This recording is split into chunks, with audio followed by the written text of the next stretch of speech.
The 2026 Subaru Crosstrek looks practical on paper. Standard all-wheel drive, decent ground clearance, and that loyal Subaru following.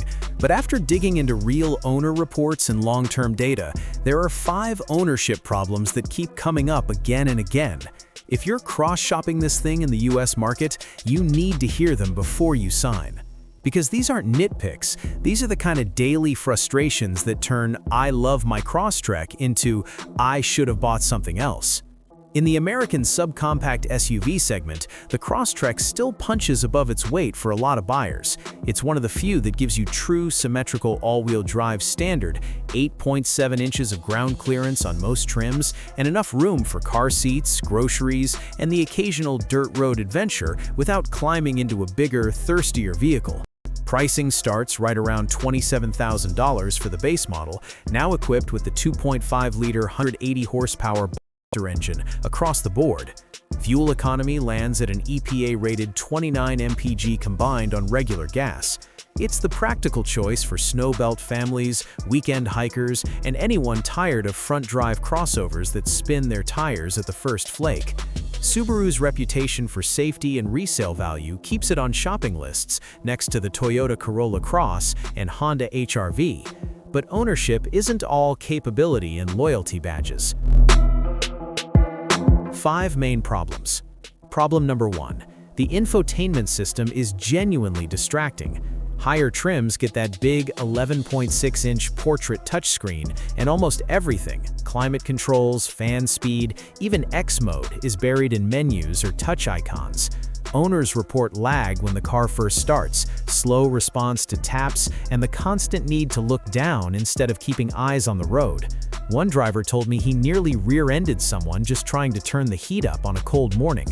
Wireless Apple CarPlay and Android Auto help, but you still have to fight the native system for basic stuff. It feels like a cost-cutting choice that creates a daily safety hassle. Problem number 2. The CV. Subaru's Lineartronic continuously variable transmission is smoother than it used to be, but the rubber band feel and constant engine drone are still there. Merge onto the highway and the 2.5-liter Boxer engine sits at high RPM longer than you want. Long-term, plenty of Crosstrek owners on forums are already talking about fluid changes every 30 to 60K to avoid the $8,000 to $10,000 replacement bill that hits some Subarus around 100K.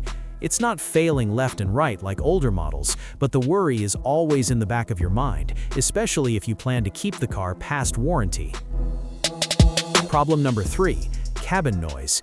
Even with the engine upgrade, wind and road noise creep in early. Tire roar on concrete highways, wind whistle around the mirrors, and that classic Subaru Boxer growl under load. The hybrid version is noticeably quieter, but the gas models, most of what's on dealer lots, can feel loud after 30 minutes at 70 miles per hour. Owners upgrading from sedans or quieter crossovers notice it immediately and say it wears on them during commutes. Problem number 4. The interior feels cheap for the price. Hard plastics everywhere, small and awkward storage cubbies that won't even hold a 40-ounce tumbler securely, and cup holders that let bottles clank around. The cargo area is decent on paper, about 20 cubic feet behind the rear seats, but the sloped roofline makes loading bulky items awkward, and the overall cabin just doesn't feel as polished as a Corolla Cross or even an HR-V at similar money. After a few months, that rugged utility vibe starts reading more like basic. Problem number 5. Early electrical gremlins and service visits. Multiple 2026 owners have already posted about dashboard warning lights, stereo glitches, wiring harness replacements, and transmission solenoids acting up under 5,000 miles. Most get fixed under warranty, but the frustration of dropping the car off, missing work, and wondering if you bought a lemon is real. Subaru's dealer network isn't always the fastest, and parts can take time. It's not every car, but the pattern shows up often enough that it's worth mentioning. Who should buy versus who should skip? So who should actually buy the 2026 Crosstrek? Buy it if you live where snow and ice are real, you need that confidence-inspiring AWD without paying extra, and you value straightforward utility over luxury. It's still one of the most capable small crossovers for light off-roading or muddy trails. Families who prioritize safety ratings, easy-to-use controls when the screen isn't acting up, and strong resale value will probably be happy. The hybrid makes sense if you're mostly city driving and can stomach the higher sticker price. Skip it if you want a quiet, refined daily driver, modern tech that just works without lag, or a powertrain that feels responsive and drama-free.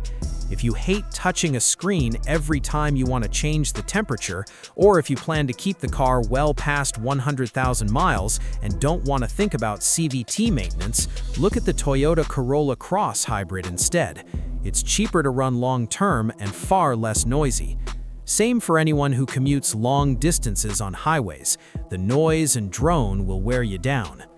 Bottom line, the Crosstrek is still a solid, capable choice for the right person, but it's not the no-compromise hero some Subaru fans want it to be.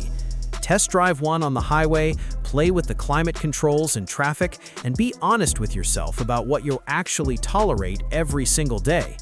If this kind of straight talk review helps you avoid buyer's remorse, do me a favor and hit that like button, drop a comment with which crossover you're considering, and subscribe for more honest US market ownership takes. We'll catch you in the next one.